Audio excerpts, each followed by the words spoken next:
Honeydew List broadcast is part of the Amateur Radio Network.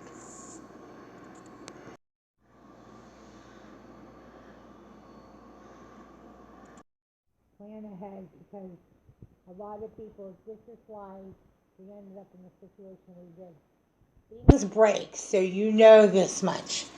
The NutriBullet, the breakfast cereal, and planning when it's cold like it is today.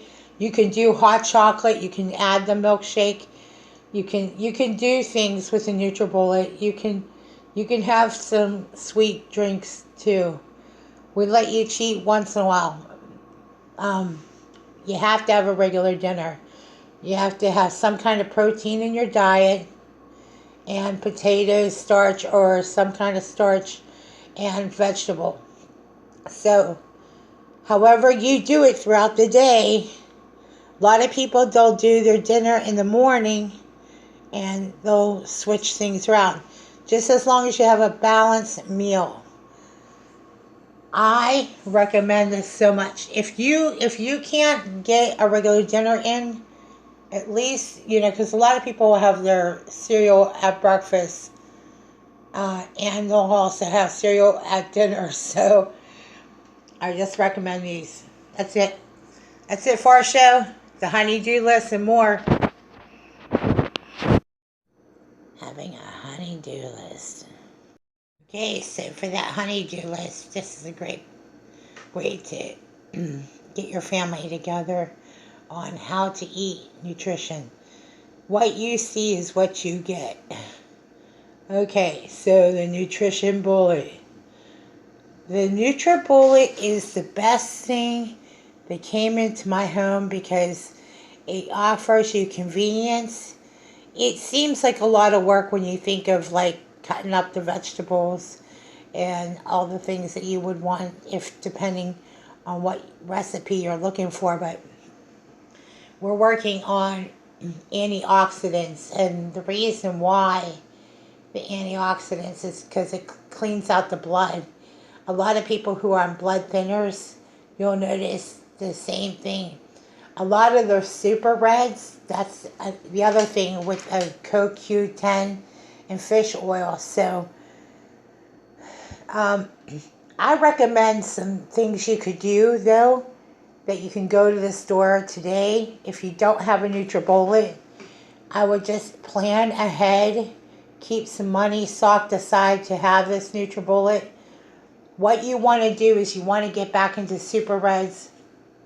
I'm also trying to create a type of drink that you can still have coffee, even though it's not going to be as much like a lot of the heavy creams and things like that. There are alternatives, and there are alternatives that maybe we can share. Okay, so I blanked out the honeydew list so that you would realize you get a running start. Okay, for the honeydew list, though, is that, honey, you have to have oatmeal.